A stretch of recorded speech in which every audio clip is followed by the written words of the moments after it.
दूंगा कि कम से कम उनके समाज पार्टी के मुखिया 8 साल बेमिसाल अपने घर में अपने भारतीय जनता पार्टी कोई काम नहीं करी, वो सुश्री मायावती के माध्यम से कहा और उनके कान में जू हो बात नहीं। हम लोग कहते हैं अपने अपने अपने घर, जानता हूँ कि सत्ता बनने के बाद जनता श्रावस्ती के साथ कर रही है, उसमें कोई बहुत रहते हैं, लेकिन जनता जानता काम हुआ है। अब चार उत्तर प्रदेश में मजबूत करने का काम उनका नहीं है। अगर उनको काम कर तो रोका कि कम से कम बटन दबाकर हाथी पे उतर कर अपनी आवाज को बुलंद तो कर सकती। किसानों, नौजवान, अधिकारियों के खिलाफ कार्रवाई तो की, केवल बटन से जवाब देता है, सोचे जिताए की बात भी रहा है, वो भ्रष्ट हो रहा है। व्यापारियों को भी उनको मुख्यमंत्री बनाकर 27 में जनता लोगों की दुर्भाग्य की बात है कि हम लोगों की बात कर सकते, कि हम लोगों ने राहुल गांधी ने बिल्कुल सबूत मीडिया में ये टिकट वहां नहीं विड्रॉ, विरोध हो रहा है। हम कह रहे हैं था नेता विधायक तो कम से कम वोट चोरी करोगे तो लोग, कल लोकतंत्र था तो लोग देंगे ही।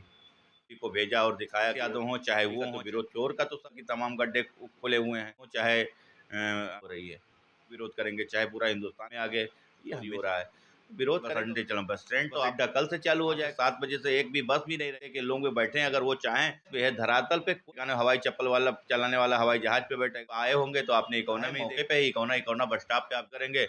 हम तो कह रहे हैं जो भी विधायक आए वो यही बताया कि आप जानते हैं कि हमारी वोट चोरी हो रही है, हर दिन बनता है पांचों। सब ओबीसी भी आक्रोशित है, किसान भी आक्रोशित है, बच्चे हैं, बूढ़े भी दलित भी आक्रोशित है, मुस्लिम भी आक्रोशित है, सबड़ भी आक्रोशित है, सब ओबीसी भी आक्रोशित है। लेकिन अभी कर महीने 2 महीने 3 महीने चला वो भी दो अपनी आवाज, अगर कोई आम आदमी हो, सब लोग सबड़ भी आप दूसरे से लोगों को। श्रावस्ती के इकोना में हमारे साथ हैं बसपा नेता नसीम चौधरी जी, इनसे हम बात करेंगे। पहले कांग्रेस में थे, जिला अध्यक्ष थे, क्या कारण हुआ जो बसपा में जाना हुआ? क्या बिहार को लेकर काफी विरोध हो रहा है, विपक्ष विरोध कर रहा है, सदन में भी किया है, बिहार में यात्रा लेकर भी राहुल गांधी चल रहे हैं। तो भाई वोट चोरी करोगे तो लोग विरोध तो करेंगे ही। जैसा कि हम लोगों ने देखा कि राहुल गांधी ने बिल्कुल सबूत के साथ मीडिया में सभी को भेजा और दिखाया कि वोट चोरी हो रहा है, विरोध करेंगे, उसका विरोध हो रहा है। हम कह रहे हैं राहुल गांधी हो चाहे अखिलेश यादव हो, चाहे वो हो, चाहे एक आम आदमी हो, सब लोग वोट चोरी का तो विरोध, चोर का तो सब लोग विरोध करेंगे, चाहे पूरा हिंदुस्तान कर रहा है कि वोट उन्होंने चोरी किया और चोरी के बल पे वो सत्ता में आ गए। ये हमेशा थोड़ी चलेगा। जनता जाग रही है, जागरूक भी किया जा रहा है, एक दूसरे से लोगों को बता रहे हैं कि हमारी वोट चोरी हो रही है। ये तो सीधा सीधा लोकतंत्र की हत्या हो रही है। आपको लगभग 27 से 28 साल श्रावस्ती बने हुआ, लेकिन इकोना में अभी कोई बस स्टॉप है, श्रावस्ती में नहीं है बस स्टैंड, न बस की इसका डिपो है। बस स्टैंड तो है, लेकिन बस स्टैंड कभी कोई चालू नहीं करा पाया। जो भी विधायक आया वो यही बताया कि बस मैं बस अड्डे चला। बस स्टैंड तो आपका है मौके पे ही, इकोना बस स्टॉप पे आप जाइए, बस स्टैंड इतना बड़ा है, लेकिन बस अंदर नहीं खड़ा होती है, टिकट वहाँ नहीं विड्रॉ होता, वहाँ से 7 बजे से एक भी बस भी नहीं रहती है। वहाँ की सुविधा, अगर जैसे मान लीजिए यहाँ के जो सत्ते के लोग बैठे हैं, अगर वो चाहें तो बस अड्डा कल से चालू हो जाए। खाली कहते हैं, इसीलिए तो मैंने कहा कि उनका काम केवल कागज पे है, धरातल पे कोई काम उनका नहीं है। अगर उनको काम करना है तो धरातल पे दिखाएं। आप देखे होंगे कि एयरपोर्ट की बात की रहे थे कि अरे कहना हवाई चप्पल वाला चलाने वाला हवाई जहाज पे बैठेगा, महीने 2 महीने 3 महीने चला वो भी दोस्त हो गया। आप कह रहे हैं कि माननीय मुख्यमंत्री जी कह रहे हैं कि गड्ढा मुक्त करेंगे। हम तो कह रहे हैं कि तुम आप आए होंगे तो आपने इकोनॉमी में ही देख लिया होगा कि तमाम गड्ढे खुले हुए हैं। अब क्या बताया जाए, सब खाली कागज पे है, धरातल पे कुछ है नहीं।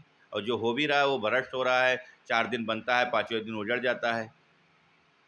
युवाओं काफी आक्रोशित नजर आ रहे हैं रोजगार को लेकर। सब सब आक्रोशित हैं, युवा ही नहीं, किसान भी आक्रोशित है, नौजवान भी आक्रोशित है, बच्चे भी आक्रोशित हैं, बूढ़े भी आक्रोशित हैं, दलित भी आक्रोशित है, मुस्लिम भी आक्रोशित है, सबड़ भी आक्रोशित है, सब ओबीसी भी आक्रोशित है, सब आक्रोशित है। लेकिन अभी कर तो क्या सकते हैं। आप जानते हैं कि कल लोकतंत्र था तो लोग अपनी आवाज़, अगर कोई नहीं सुनता था नेता विधायक तो कम से कम सड़क पे उतर कर अपनी आवाज़ को बुलंद तो कर सकते थे। चाहे स्टूडेंट हो, चाहे नौजवान हो, चाहे किसान हो, चाहे बेरोजगार हो, चाहे व्यापारी हो। आज तो कोई अपनी आवाज़ किसी से कह भी नहीं सकता। कहने से पहले इतना डरा देते हैं कि बुलडोजर घर पे लाके खड़ा कर देते हैं। गर्भवती महिला रहती है, बेचारे वो कम से कम अपने परिवार को जियाए कि वो पुलिस के आगे लेकर भागे। तो अब एक ही नारा है कि जब जब जब जब योगी डरता है तो पुलिस को आगे करता है। तो इसीलिए लोग रोड पे नहीं दिख रहे हैं। आने वाले समय का इंतजार 27 और 29 का कर रहे हैं। इस बार प्रदेश और देश में दोनों सत्ता बदलेगी, ये उसमें कोई बट लेकिन नहीं है, कहने की बात है। आने वाले समय में जनता खुद जवाब देगी। बुलडोजर की बात आपकी है, तो बुलडोजर अभी कल भिंगा में लगभग 20 मकान दुकान पे लगभग चला है। देखो भाई, किस लिए चला दिए? उनके 3 पुश्त उसी मकान में रहते थे, परिवार उजाड़ दिया। कभी ये सोचा है कि सरकार ने और यहाँ के अधिकारियों ने कि उसका परिवार कैसे जीविका चलेगा?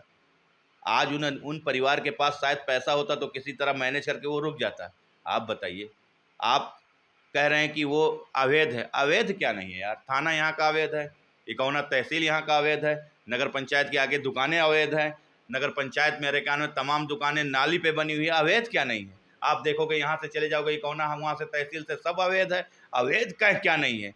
लेकिन केवल केवल एक समुदाय, एक लोगों को तंग किया जा रहा है, सरकार द्वारा प्रताड़ित किया जा रहा है, तो उसमें कुछ कहा नहीं जा सकता। अब अधिकारी हैं अपने यहाँ कागज, जैसे अभी मान लीजिए हम ही बोल रहे हैं, उनके पास थाने में कागज कलम है, वो अपने यहाँ क्या लिखते हैं मैं देखने थोड़ी जाता हूँ।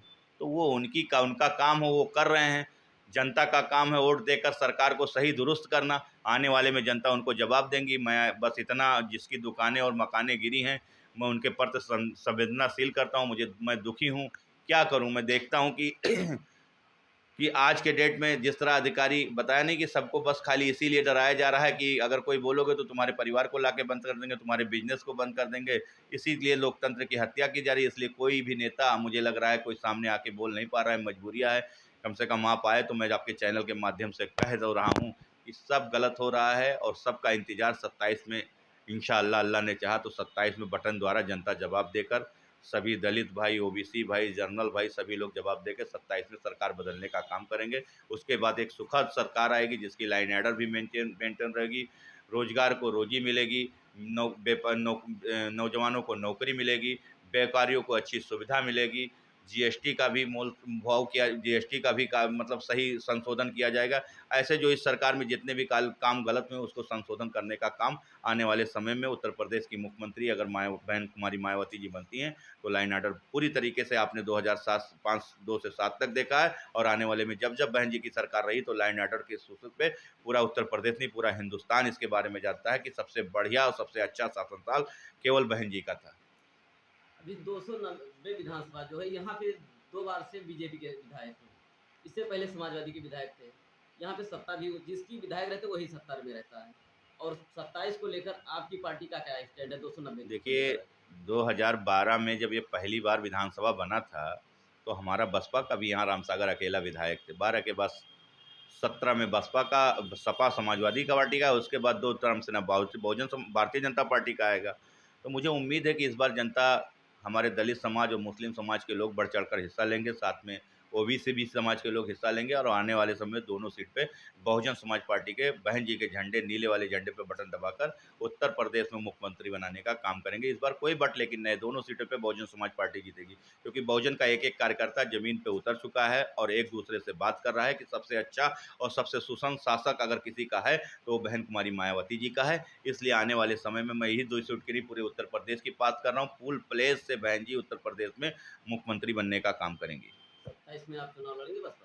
अगर पार्टी ने मौका दिया तो ज़रूर चुनाव लड़ा जाएगा, क्योंकि मेहनत किया जाता है, कार्यकर्ताओं के बीच में जाया जाता है, जो भ्रष्टाचार हैं उनको उजागर किया जा रहा है। और आपके मीडियम से, आप मीडिया के माध्यम से आखिरी बात फिर ये 290 और श्रावस्ती जनपद के लोगों को कहना चाहता हूँ कि मेरी जब भी आपके बीच में आवश्यकता होगी आप बुला लेना, मैं आपके साथ खड़ा रहूँगा।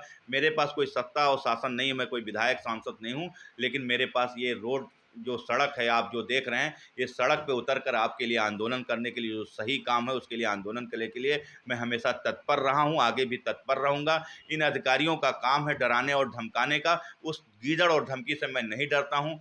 जब भी उन्होंने मुझे जेल भी भेजने का काम किया है, न्यायालय ने मुझे न्याय दिया है, और आगे भी जो भी हमारे खिलाफ मुकदमे हैं, मुझे पूर्ण विश्वास है कि न्यायालय से मुझे न्याय मिलेगा। मेरे पर तो कोई ऐसे आपराधिक मुकदमे इस तरह के नहीं हैं, जो राजनीतिक मुकदमे मेरे ऊपर लगाए गए हैं, वो आने वाले समय में न्यायालय से मुझे पूरा उम्मीद है कि वहाँ से मैं मुक्त ज़रूर होऊंगा। इसलिए मैं आप लोगों से कहना चाहता हूँ, श्रावस्ती के लोगों से, कि जब भी मेरी आवश्यकता हो आप मुझे याद करें, मेरे नंबर पे फ़ोन करें। मैं आपके प्रति हमेशा सुख दुख में खड़ा रहा, आगे भी खड़ा रहूँगा। और रही बात चुनाव की, अगर बहन जी ने हमको टिकट श्रावस्ती 290 विधानसभा से दिया तो चुनाव भी लड़ूंगा। और लोग यहाँ 400, 500, 1500 से जीतते हैं। मैं आज ही मीडिया के माध्यम से कहना चाहता हूँ कि 50,000 से अगर मेरी कम जीत रहेगी तो आप कहना, बाकी बहुत। 27 में आने वाले चुनाव में क्या टिकट के लिए है, क्या कांग्रेस और सपा के गठबंधन का अंतर बना, या मुख्य और कुछ कारण था? अभी हम खुद इन्हीं से जानेंगे पूरा मामला क्या है।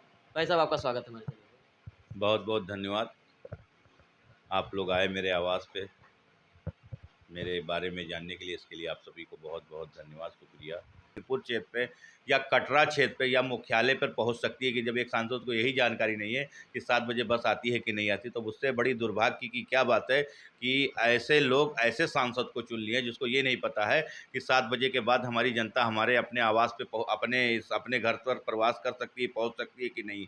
तो दुर्भाग्य की तो बात है ही, ऐसे लोग सांसद विधायक बन जाते हैं जो कम से कम जनता की समस्या का समाधान नहीं कर पाते हैं। आज किसानों का मुद्दा लेकर हम ही अभी देखे कि विधायक गए मौके पे और कहे कि सभी को खाद मिलेगा, लेकिन लगातार सिरसिया में लाइन लग रहा है, गोपालपुर में लाइन लग रहा है, इकौना कंजड़वा पे लाइन लग रहा है, कटरा में लाइन लग रहा है।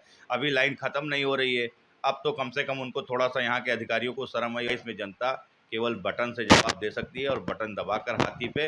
और बहुजन समाज पार्टी के मुखिया राष्ट्रीय अध्यक्ष सुश्री मायावती को उत्तर प्रदेश में मुख्यमंत्री बनाकर लाइन ऑर्डर उत्तर प्रदेश में मजबूत करने का काम करेंगे। सभी किसानों, नौजवानों और व्यापारियों को भी उनका भी भला इसी बहुजन समाज पार्टी में हो जाएगा, क्योंकि जो सर्जन सुखाए और सोचे हिताय की बात करती है वही प्रदेश और देश की बात कर सही बागडोर संभाल सकती है। अभी जिस तरह से लेकर या